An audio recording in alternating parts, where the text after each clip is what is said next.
Kita mengaku Nabi Muhammad itu adalah pemimpin umat sepanjang zaman. Maka logikanya Nabi Muhammadlah yang akan kita tiru dalam memimpin umat. Kita mengaku Nabi Muhammad itu adalah orang yang suka memaafkan dan tidak pendendam. Maka itulah yang akan kita tiru. Hari ini seperti apa kita? Hari ini seperti apa umat Islam? Bila kita lihat perkembangan zaman hari ini, baik yang ada realnya di lingkungan kita, di tengah-tengah masyarakat, di dunia medsos, di kehidupan bermasyarakat, berbangsa dan bernegara, sepertinya kita sudah semakin jauh dari apa yang dicontohkan oleh Nabi Muhammad. Sepertinya kita hari ini sudah kurang mensuri tauladani kepemimpinan Nabi Muhammad. Nabi Muhammad bilang, janganlah kamu pendendam. Tapi hari ini banyak orang-orang pemimpin-pemimpin, tokoh-tokoh yang menjadi tokoh pendendam. Janganlah kamu suka marah. Tapi hari ini banyak petinggi-petinggi negara ini, tokoh-tokoh di masyarakat yang suka emosi, yang suka marah. Jadilah kamu pemaaf. Tapi hari ini banyak yang tidak pemaaf. Maaf hanya ada di mulut saja, tetapi tidak maaf dalam perbuatan, sikap dan tingkah laku. Maka timbullah kekacauan, kegaduan dan umat semakin jauh. Padahal kita selalu baca Muhammad adalah junjungan kita. Allahumma sholli ala Sayyidina Muhammad wa ala ali Sayyidina Muhammad. Kita baca beratus-ratus kali, beribu-ribu kali. Kalau kita sudah mengucapkan itu, berarti otomatis secara pasti Muhammad itu harus kita ikuti, harus kita suri teladan.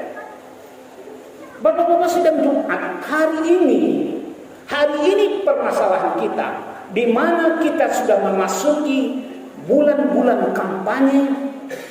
Walaupun secara resmi belum, tetapi kita sudah masuk ke yang disebut dengan masa-masa kampanye pencalekan anggota DPRD Kabupaten, DPRD Provinsi, DPR RI, dan pemilihan presiden.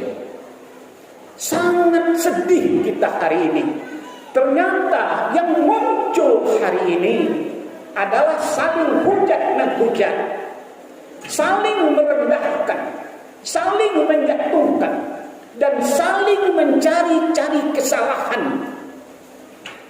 Yang muncul hari ini, ada sekelompok orang pendukung calon tertentu dengan bangganya, dengan senang hatinya apabila dia bisa berhasil membongkar aib seseorang kemudian diumbar ke khalayak umum.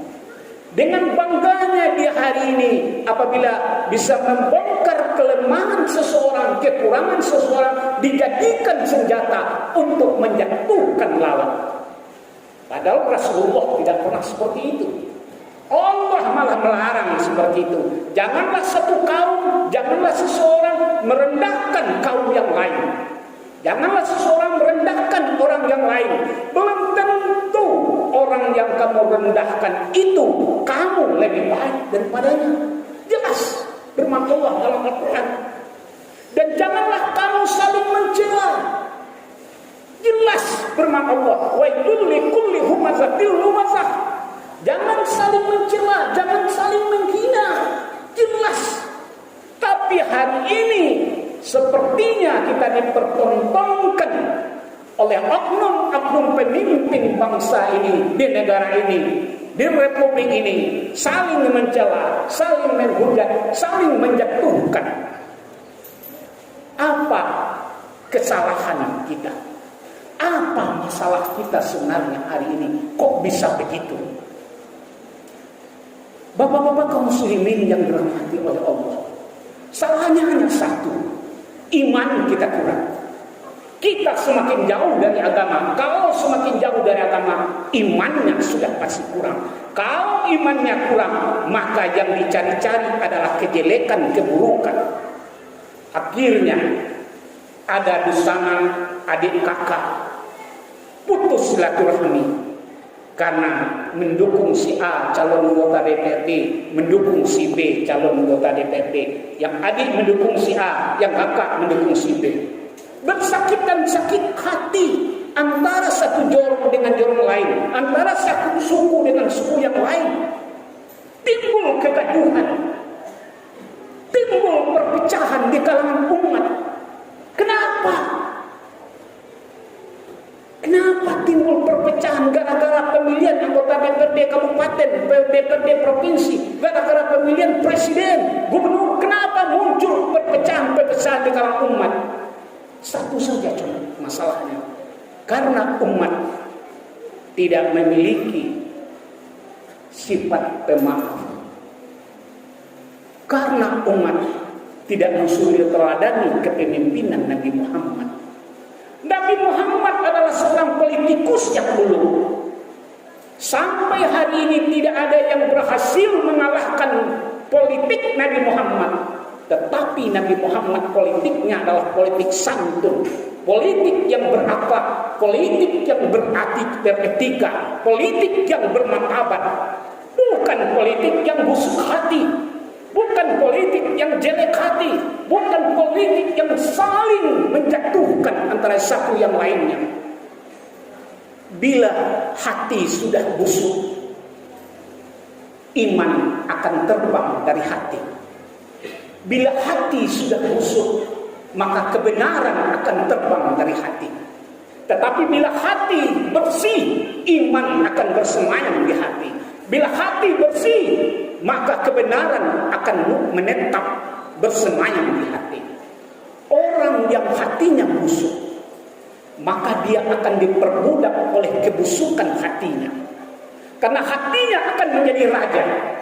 Orang yang hatinya busuk, maka pemikirannya, hari-harinya, waktunya akan habis terkuras untuk meladeni kebusukan hatinya kepada orang lain. Karena hati akan menjadi raja di dalam dirinya.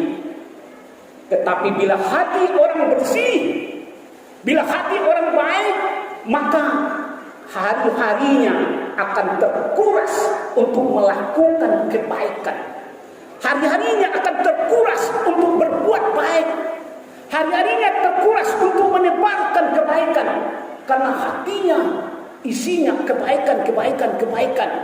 Dia diperbudak oleh kebaikan sampai mati. Tetapi bila hati busuk, dia akan diperbudak oleh kebusukan hati sampai mati. Maka kenapa muncul saling menjatuhkan, saling menghujat? Malah hari ini yang menyedihkan kita, membuat kita pilu. Ada khatib, ada ulama yang lantang menyuarakan amar ma'ruf nahi mungkar, maka dikasih gelar kadal dulu, kadrun. Pembusukan itu sebenarnya dulu adalah istilah PKI. Yang mengatakan ulama-ulama itu kadal gurun, kadrun adalah PKI. Dan dekade beberapa tahun belakang ini muncul lagi kadrun. Asal ada orang bersuara lantang menyampaikan kebenaran dan menyatakan ini salah dan menyatakan itu benar kepada pemimpin atau kepada pejabat di negara ini, muncul istilah kadrun. Hati-hati, bahaya laten PKI sudah mulai merambah dan menyusup secara pelan-pelan dan pasti. Tetapi kita tidak tahu kalau kita sudah dirasuki oleh bahaya laten PKI. Dan bahaya laten PKI itu membuat iman kita terkikis dan membuat kita semakin jauh dari Allah. Maka muncullah pemimpin-pemimpin yang tidak amanah, pemimpin-pemimpin yang tidak menepati janjinya.